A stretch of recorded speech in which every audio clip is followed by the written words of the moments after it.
하나님 아버지, 말씀이 육신이 되어 구체적인 삶의 현장에 찾아오셨던 주님, 오늘 주의 말씀이 선포될 때 우리 구체적인 삶 속에 주님이 계신 것을 발견하게 도와주시고 감동하는 시간 되게 하여 주시옵소서. 예수님 이름으로 기도합니다. 아멘. 요즘 우리가 대통령실에 사적 채용 문제 때문에 사회적 이슈가 되어 있습니다. 우리가 보면 이분들이 보면 세 가지 동기 때문에 이분들을 채용했다 이렇게 이제 알려졌죠. 첫째는 이분들이 선거 캠프에서 고생을 많이 했기 때문에 보답처와 농로가 있어서 채용했다. 두 번째는 이제 능력이 있어서 채용했다. 세 번째는 이제 말은 안 하지만 대통령과 친하기 때문에 친척이거나 친구의 자제분에 의해서 이렇게 이제 선택까지 그렇게 얘기합니다. 근데 만약에 이 대통령실에서 이렇게 공로도 없고 그다음에 뛰어난 능력도 없고 아무도 아는 사람도 없는데 이 사람을 대통령실에서 일하도록 채용해 주셨다.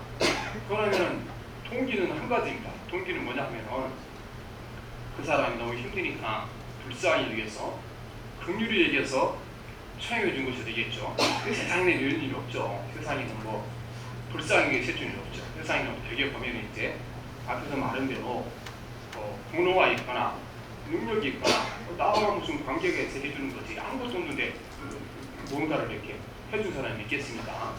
아무것도 없는데 공로도 없고 그 다음에 능력도 없고 너하고 친한 관계도 아닌데 해주는 것은 한 가지 이유밖에 없습니다. 그거는 불쌍히 여겨서 긍휼히 여겨서 해주는 것밖에 다른 게 없잖아요. 다른 뭘로 해줄 겁니까? 그거 아닙니까? 그래서 우리는 이제 나는 아무 조건이 없는데 오직 상대방이 나를 불쌍히 여겨서 긍휼히 여겨서 오직 한 가지 이유 때문에 나에게는 뭔가 준다 그러면 베푸는 사람은 긍휼 때문에 주는 거죠. 불쌍히 해서 주는 거죠. 근데 바로 그게 받는 사람 입장에서 은혜가 되는 거예요. 그렇죠? 주는 사람 입장에서는 긍휼이, 받는 사람 입장에서 뭐가 되냐고요? 그게 은혜가 되는 겁니다. 만약에 주는 사람이 거기에 조금이라도 다른 요소가 포함돼서 조금이라도 나한테 도움이 돼서 또 나한테 쓸모가 있어서 나하고 관계가 있어서 다른 사람이 준다 그러면 그건 긍휼이 아니죠. 그건 혜택을 주는 거지. 그리고 은혜를 받은 것도 아니라는 겁니다. 그래서 우리는 우리가 긍휼이라는 것은 우리는 주는 사람에게 이게 긍휼이지만 받는 사람 입장에 본 것이 은혜다. 그 말씀인 것입니다. 그래서 은혜가 뭔가 상대방이 오직 한 가지 이유 때문에 긍휼히 여기고 불쌍히 여기는 이유 때문에 나에게 뭔가를 베푼다 그러면 그게 바로 우리가 은혜라고 말씀합니다. 우리가 교회에 와서 우리가 은혜 많이 쓰는데 바로 그 말씀이죠. 은혜라고 말씀하시는 것은 내가 하나님 앞에 받을 만한 어떤 조건도 없는데 주님은 오직 한 가지 이유 때문에 무슨 이유 때문에요?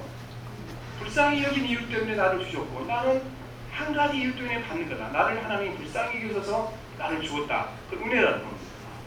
그래서 우리가 교회에서 내가 은혜를 받았다 이렇게 하지만요 실제로 우리가 이 은혜가 무엇인지 모르고 지나갈 때가 많습니다. 말로는 은혜가 받았다고 그랬지만 은혜를 받았다고 그랬지만 내가 그래도 뭔가 하나님의 공로를 쌓고 업적을 쌓고 하나님 앞에 내가 뭔가를 한 것이 있으니까 주셨다 이렇게 생각하게 되면 그건 은혜를 받은 것이 아니에요. 하나님의 혜택을 받은 것이. 그렇죠? 그래서 우리는 은혜라는 것은요 받을 자격이 없는 사람에게 주는 것을 은혜라고 말씀드렸습니다. 은혜. 조금이라도 너가 받을 자격이 있어서 받으면 은혜가 아니거든요. 그래서 오직 동기가 한 가지만 될 때 그것을 우리가 긍휼이 동기가 될 때 은혜라고 말하는 것입니다. 조금이라도 긍휼 외에 다른 것이 포함되는 건 은혜가 아니죠. 그래서 우리는 하나님께 모든 받은 것이 다 긍휼하심 때문에 주신 것입니다. 성경에 보면 예수님께서 이 땅에 오셔서 많은 사람들에게 베푸셨죠. 병을 고쳐주시고 또 힘든 사람들을 위로해 주시고 죽은 자를 고쳐주시고 하셨습니다. 많은 병자를 고쳐주시고 근데 예수님께서 그 사람들에게 그렇게 해야 할 의무가 아무도 없죠. 의무가 전혀 없습니다. 다 되기는 다 처음 만난 사람들이 많잖아요. 예수님께서 은혜를 베푸는 사람 가운데. 그래서 주님께서 이 땅에 오셔서 많은 사람들에게 선한 일을 베푸셨는데 동기는 한 가지밖에 없어요. 한 가지. 어떤 동기입니까? 예수님이 불쌍히 여기셔서 병도 고쳐주시고 먹을 것도 주시고 위로도 해주신 것입니다. 그래서 예수님께서 이렇게 어려운 사람들에게 기적을 베푸실 때, 도와주실 때 반드시 꼭 그 앞에 한마디 꼭 들어있어요. 여러분 성경 자세히 읽어보세요. 예수님께서 제가 자주 말씀드리는 말씀이죠. 기적을 베풀 때 보면은요, 기적이라는 단어 전에 꼭 거기 그 전에 한마디가 꼭 들어가 있는데 주님께서 불쌍히 여기셔서 해주셨다. 퀴즈 나옵니다. 예수님께서 한번 길을 지나가시다가 그 어떤 그 여인이 새녀 뒤에서 정말 이렇게 졸도할 것만큼 울고 가는 여인을 봤죠. 여인이 남편이 일찍 죽고 아이 하나 보고 자랐는데 그 아이가 장성해서 청년이 됐을 때 어느 날 죽었잖아요.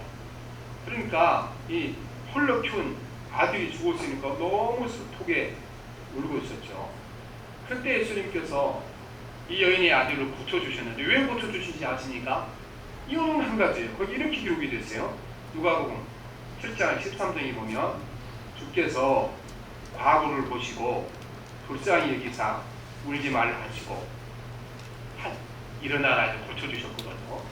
이 여인이 예수님께서 그렇게 고치셔야 할 조건이 아무것도 없잖아요. 오직 한 가지 이유 때문에 불쌍히 여기서 주신 것이고, 이 여인은 하나님 예수님 은혜를 받은 거죠. 왜 은혜를 받았습니까?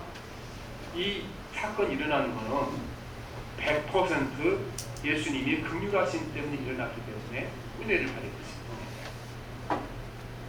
그 다음에 그 예수님께서 이제 그 죽은 나사로를 살려주셨잖아요. 이 집이 아주 불쌍한 집이에요. 어려서 부모가 죽고 이 세 남매만 살았잖아요. 이제 우리가 나사로, 그 다음에 마르다, 마리아, 굉장히 어려운 집인데 그때 이 우리가 죽었어요. 나사로가 죽었어요. 그때 예수님께서 나사로를 살려주셨는데 살려주는 조건은 딱 한 가지밖에 없어요. 무슨 조건입니까? 불쌍히 여겨서 불쌍히 주신 거예요. 요한복음 11장 33절에 보면 예수께서 그가 우는 것과 또 함께 온 유대인들이 우는 것을 보시고 심령이 비통하여 여기시고 불쌍히 여기사, 왜 고쳐주셨죠? 불쌍히 여기사 살려주신 것입니다. 그 다음에 많은 병자를 고쳐주실 때도 예수님은 조건은 한 가지예요. 왜 고쳐주셨습니까? 불쌍해서 고쳐주신 거예요. 불쌍해서. 마태복음 14장 14절에 보면 예수께서 나오사 큰 무리를 보시고 불쌍히 여기사 그 중에 있는 병자들을 고쳐주시니라 말씀하죠. 이렇게 전적으로 예수님께서 불쌍히 여기셔서 다른 아무 조건 없고 한 가지 조건밖에 없는 거예요. 불쌍히 여기사. 그래서 주님이 주신 것을 우리가 은혜라 이렇게 말씀하시는 것입니다. 그리고 이 안에 놀라운 희망과 소망이 들어있죠.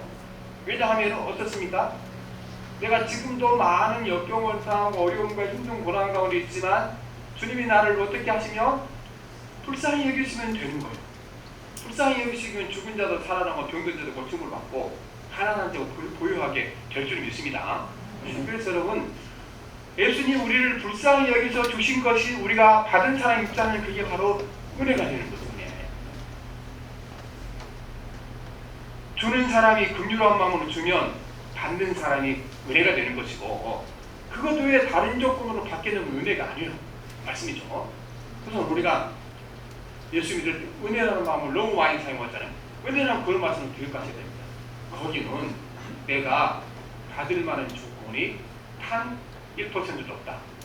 그런데 100% 주님의 긍휼하심 때문에 내가 받았습니다. 이걸 우리가 은혜로 받았다. 그렇게 말하는 것입니다. 그래서 사도 바울은 자신 인생 전부가 하나님의 긍휼하심으로 이루어졌다. 그리고 그 긍휼하심 때문에 내가 오늘 여기까지 왔다. 이거를 고백하기를 나의 나된 것은 하나님의 은혜다 이렇게 말씀하시는 것입니다. 오늘 우리가 본문 말씀 다시 한번 읽어봅시다. 고린도전서 15장 9절 10절. 나는 사도 중에 가장 작은 자라. 나는 하나님의 교회를 박해하였으므로 사도와 칭함받기를 감당하지 못할 자니라. 그러나 내가 나된 것은 하나님의 은혜로 된 것이니 내게 주신 그의 은혜가 떼지 아니하여 내가 모든 사람보다 더 많이 수고했으나 내가 그것이 아니고 오직 나와 함께하신 하나님의 은혜로다. 하나님이 긍휼하심으로 힘을 나게 주셨고 내가 그 긍휼하심을 내가 받아 은혜로 누렸다 말씀하시는 것입니다.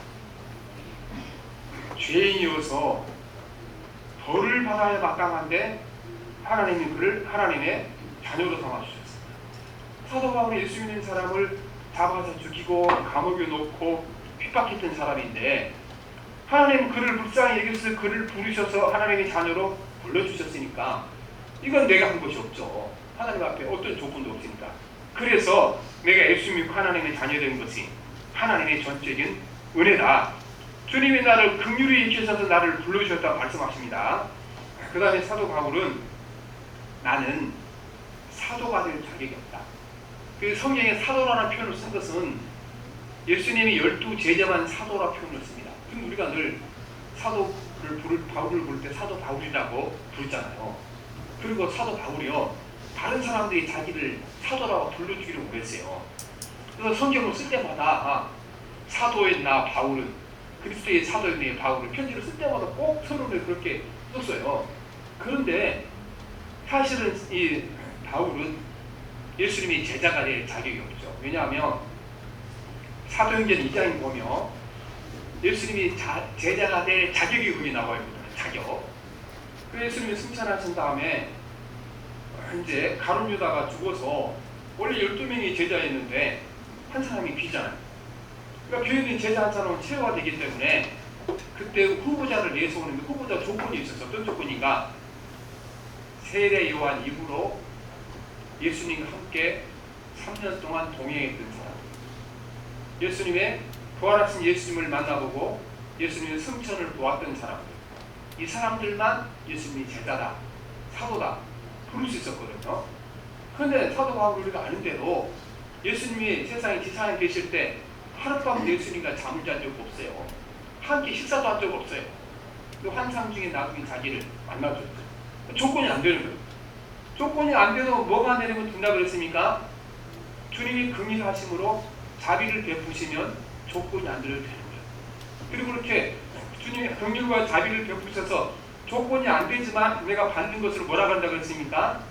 그게 은혜라고. 은혜.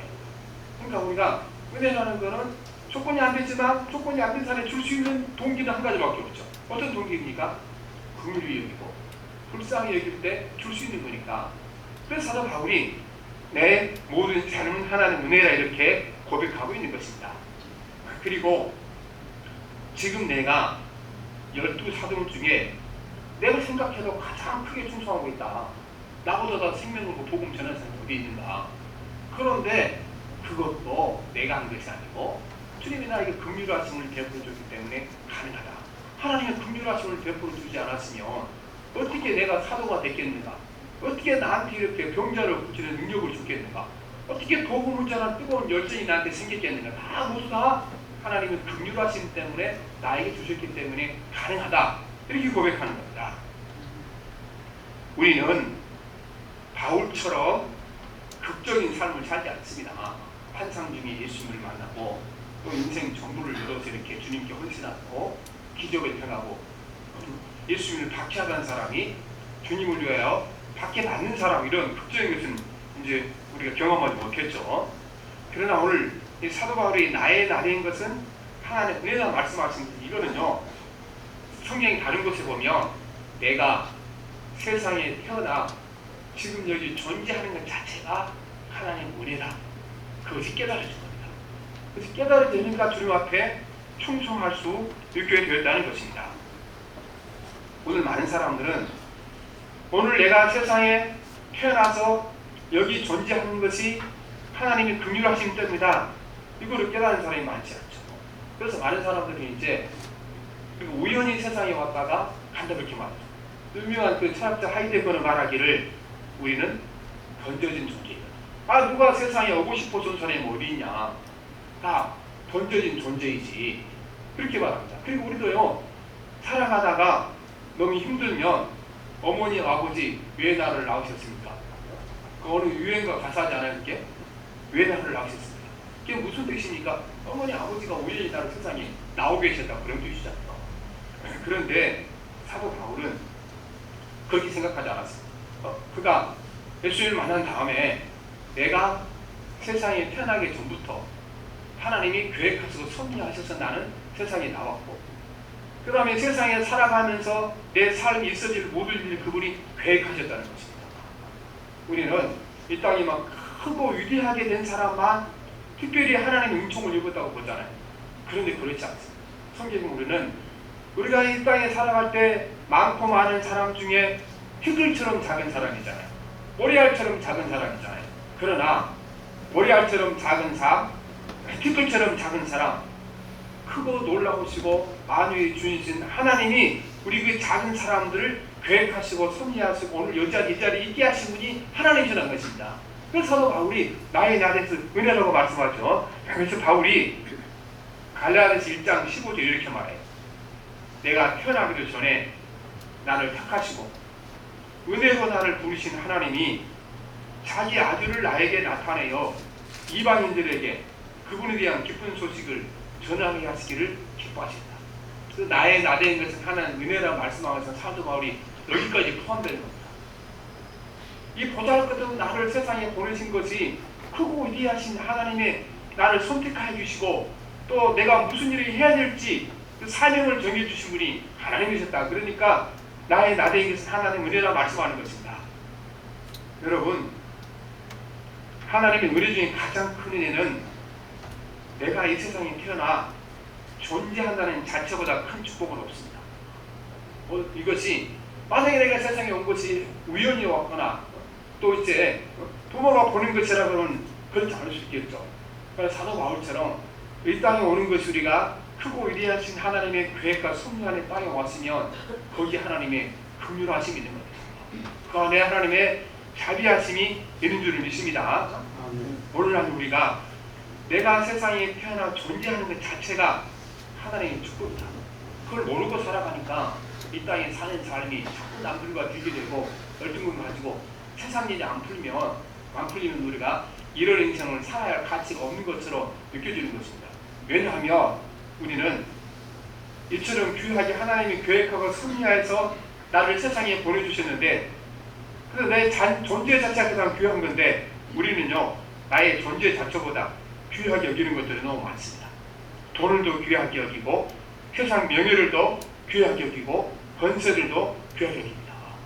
그래서 이런 것들이 없으면 내 삶의 존재 가치가 없다고 생각합니다.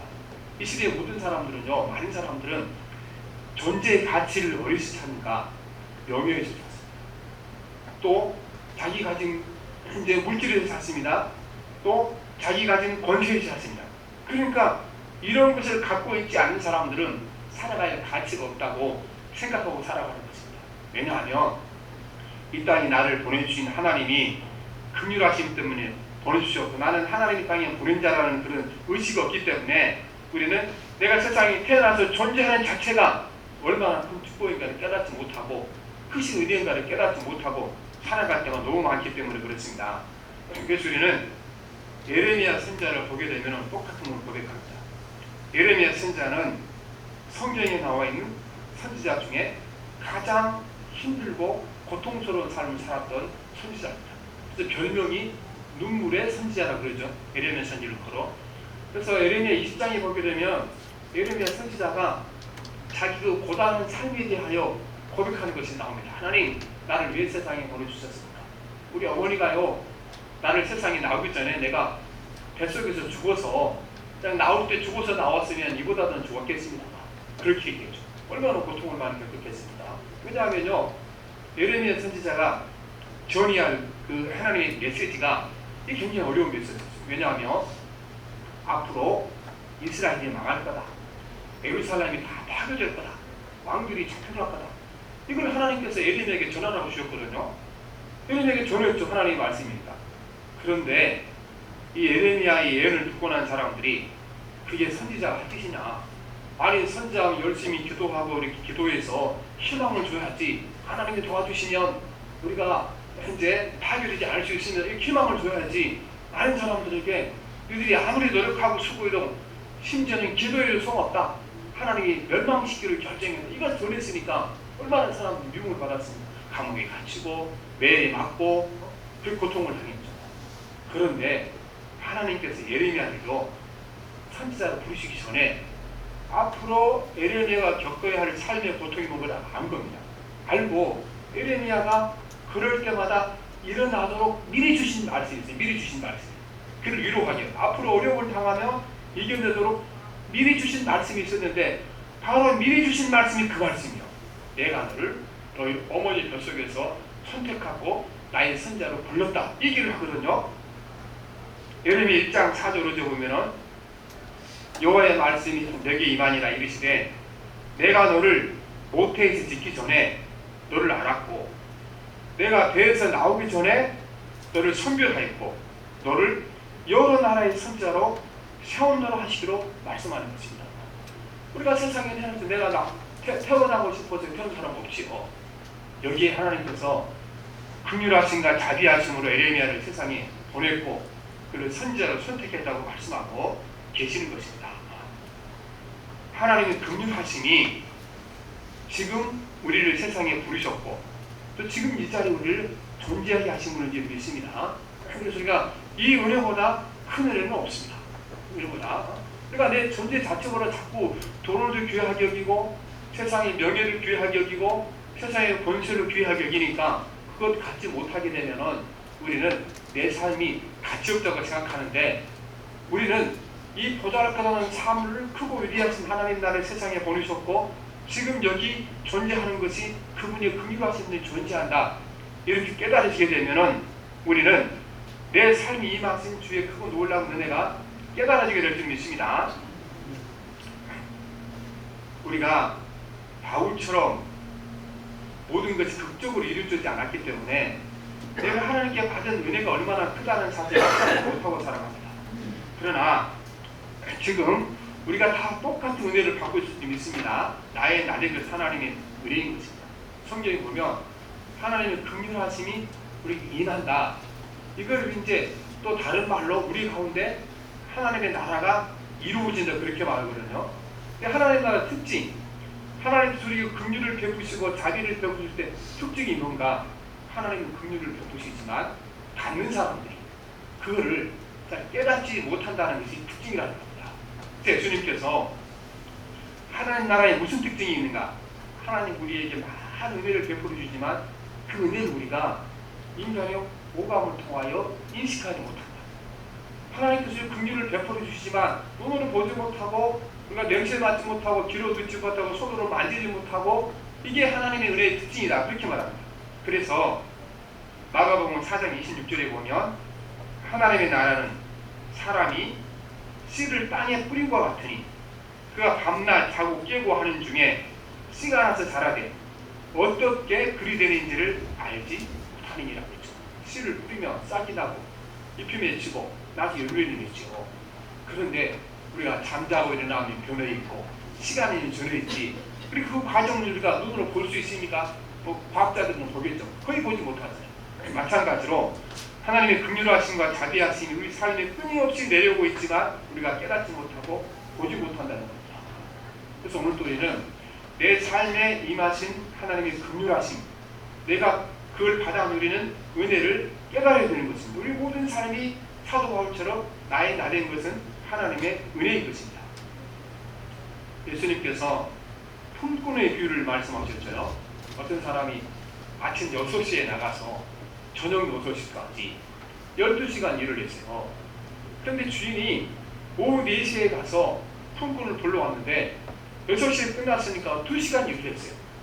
나중에 끝나가 보니까 임금을 똑같이 주는 거예요. 12시간 일하는 자기나 2시간 일하는 이 사람이나. 그래서 이분이 화를 냈죠. 어떻게 이렇게 불공평하냐. 어떻게 나한테는 12시간 일했는데 똑같이 임금을 주냐. 2시간 일하는 사람하고. 이거 오망을 했죠. 그런 여러분 따져보게 되면은 12시간 일하는 사람, 이 사람 가운데도 2시간 일하고 하루 일당 받은 사람처럼 그날 하루 삶 전부가 이 사람에게 하나님의 긍휼하심이 맺고 하나님의 은혜였습니다. 첫째는 그날 그 사람이 일찍 일하러 나올 수 있도록 건강을 주신 분이 누구세요? 하나님이시니까 바로 그가 하나님 은혜 가운데 거기 나오게 되었고, 하루 종일 일하도록 건강을 주셨습니다. 그리고 지금 그날 일하러 나왔지만 일할 기회를 얻지 못한 거잖아요. 성경에 보면 2시간밖에 일하지 못하고 일하지 않고 하루 일당을 받은 사람이 그날 왜 2시간밖에 못했습니까? 아침부터 나와서 일하러 나왔는데 왜 못했습니까? 자기를 일꾼으로 써줄 사람이 없으니까. 이 사람은 10시간 동안 마음 졸였던 거예요. 오늘 내가 빈손 들고 가면 우리 자식들 먹여 살려야 되는데, 사실은요 그날 같이 일했던 사람보다 더 마음고생을 많이 한 사람은 2시간 일한 사람이거든요. 자기 일찍 주님을 만나서 기회를 얻었으니까 복을 받은 거죠. 그리고 옛날에는 지금이나요 일하고 일당 못 받는 사람이 수두합니다. 근데 그날 일당을 잘 챙겨줄 수 있는 주인을 만났으니까 어떻게 우리가 12시간 일하고 하루 일당 받은 사람과 2시간 일하고 하루 일당 받은 사람 똑같이 하나님의 넘치는 은혜를 받고 살아가는 것입니다. 그래서 우리가 하루 한 달 동안 일하고 임금만 제대로 받아오도 하나님 긍휼하심과 자비하심이 겁니다. 요즘 이제 우리가 그 대우조선 때문에 문제가 많았잖아요. 이제 그분들 되게 이제 파업하신 분들이 하청업체 직원들이거든요. 하청업체. 이분들이 뭐가 문제냐 그러면은 하청업체가 이렇게 이제 그 지원 구조가 약하잖아요. 그러다 보니까 한 달씩 두 달씩 일을 해놨는데 하청업체가 부도가 나버려요. 그러면은 거기 우리가 아는 대로 배 만드는 곳이 쇳덩어리잖아요. 한여름 되게 되면 얼마나 덥습니까? 쇳덩어리 안에서. 그렇게 한 달, 두 달 일을 했는데 하청업체가 망하고 나면 이 사람들 돈을 못 받는 거예요. 그리고 원청업체에 가서 돈 달라고 그러면 우리가 언제 일을 처형했냐? 하청업체가 처형했지. 네 사장한테 달라고 하자. 이런 일이 허다하게 일어난다는 거예요. 그러니까 그 사람들이 목숨 걸고 이렇게 이제 파업을 한 거죠. 그래서 우리가 여러분 이렇게 우리가 지금 이렇게 민주국가를 그랬지만 이렇게 열심히 노력하고 수고하고요. 수고의 대가를 받지 못한 사람들 너무 많습니다. 노동법을 만들어놔도 그렇게 지키기 어렵죠. 그러니까 우리가 왜 나는 이렇게 가만히 앉아서 이렇게 건물세 받아먹고 살지 못하는가? 그거 내내 한 점이 있습니다. 그러니까 열심히 노력하고 나한테 이렇게 정당한 대가를 받는다 그러면은 그 안에도 우리가 놀라운 하나님의 긍휼하심과 또 긍휼하심을 받아들이는 은혜가 그 안에 있는 줄 믿습니다. 그래서 우리는 너나 중한가 사라바울처럼요. 나의 나된 것이 하나님 은혜이고 내가 태어난 것 오늘을 살아가는 것 힘들고 고단하지만 견뎌나가는 것 여기에 하나님 그 놀라우신 긍휼하심이 함께하시고 내가 그 긍휼하심을 받아 매일매일 은혜 가운데 살아간다. 이 진리를 우리가 깨달아지는 것이 가장 큰 은총인 줄 믿습니다. 그 깨달아질 때 사도바울처럼 고백할 수 있는 것입니다. 이사야에서 보게 되면은 이사야 선지자를 통하여 하나님이 책망하시는데 뭘 책망하시는가? 이스라엘 백성들이요 이 하나님의 은혜를 깨닫지 못합니다. 은혜를 깨닫지 못한 이스라엘 백성들에게 은혜를 깨닫지 못하는 백성들은 소나 나귀와 똑같다. 나귀보다 못하다 그렇게 말하는 겁니다. 그래서 우리가 이사야에서 이제 그 1장 2절 3절에 보면 하늘이여 들으라 땅이여 귀를 주리라 여호와께서 말씀하시기를 내가 자식을 양육하였거늘 그들이 나를 거역하도다. 손은 그 인자를 알고 나는 그 주인의 부위를 알고만은 이스라엘은 알지 못하고 나의 백성은 깨닫지 못하는도다 이렇게 말씀하고 있는 것입니다. 그래서 그 은혜를 깨달을 줄 믿습니다. 우리는 보면 그 구약 성경에 보면 하나님 우리에게요 그림처럼 표현해주는 성경 구절이에요. 그림처럼. 그러니까 우리가 회화적 언어라고 그랬잖아요. 가장 좋은 언어는 그래서 회화적 언어인데 어떻게 표현하냐 그러면은 하나님의 은혜를 하나님의 날개 그늘이다 이렇게 표현해요. 하나님의 날개 그늘이거든요. 시편 57편 1절에 보면 하나님이여 내게 은혜를 베푸소서 내게 은혜를 베푸소서 내 영혼이 주께 피하되 주의 날개 그늘 아래서 이 재앙이 지나가기까지 피하리다 말씀하고 있는 것입니다. 주님의 날개 그늘 아래 내가 있다 말씀하죠. 이 중동지역은 더운 날씨니까 그늘이 굉장히 중요한 것이죠. 그래서 나그네가 이제 지나갈 때 먹구름에서 딱 자기를 가려주는데 사실은 그게 하늘을 쳐다보지 않으면 지금 왜 자기가 지금 그늘 아래 있는지 모르겠죠. 하늘을 쳐다보고 구름을 볼 때 하나님께서 구름을 보내셔서 나를 이렇게 이제 더위로부터 지켜주고 계시구나 깨닫게 될 줄 믿습니다. 그래서 우리는 늘 모든 삶을 향할 때 하늘을 바라봐야 되는 겁니다. 그리고 하나님의 날개 그늘이 나를 항상 지켜주고 계신다. 그 은혜 가운데 살아갈 때 우리가 주님 앞에 승리하게 될 줄 믿습니다. 그래서 오늘 또 우리가 하나님의 긍휼하심이 하나님의 자비하심이 나의 삶에 끊임없이 흘러들고 우리가 긍휼하심과 자비하심으로 살아가기 때문에 내 인생 전부가 하나님의 은혜 가운데 있다 이렇게 말씀하는 적이 있습니다. 오늘 사도 바울이 나의 나된 것이 하는 은혜다 말씀하신 것처럼 나의 나된 것이 하나님의 은혜라는 사실을 진실로 깨달으시길 바랍니다. 그래서 사도 바울이 지금 내가 충성을 다하고 있는데 이유는 한 가지죠. 오늘 내가 여기 서 있는 삶이 하나님의 은혜이기 때문에 하나님께 충성을 다할 수 있는 힘이 거기서 나오게 되는 줄 믿습니다. 함께 기도하겠습니다. 살아계시고 전능하신 하나님 아버지, 하나님 사도 바울이나 예레미야가 이 땅에 살아가는 동안 엄청난 고난과 고통을 당하는 삶을 살았지만 하나님 그의 삶 가운데 하나님의 긍휼하심과 자비하심이 함께 하셔서 그들이 하나님 은혜 가운데라는 사실을 깨달았기 때문에 낙심하고 하지 않고 절망하지 않고 끝까지 자신의 사명을 생명 붙여 지킨 줄 믿습니다. 살아계신 하나님 아버지, 오늘도 우리가 하나님의 긍휼하심을 깨닫게 도와주시고 나의 나된 것은 하나님의 은혜인 것을 깨닫게 도와주시옵시고 내가 이 땅에 존재하는 것이 하나님 아버지 가장 큰 은혜인 것을 깨닫게 도와주시자. 많이 갖지 못해도 또 여러 가지 질병으로 고단을 당해도 우리 가운데 하나님 아버지 또 세상에 모든 가진 것이 없어도 내게 주신 하나님의 은혜가 그거 놀라운 것을 깨닫게 도와주시사 감동하며 감격하며 살아가도록 도와주시옵소서. 예수님 이름으로 기도합니다. 아멘. 우리 190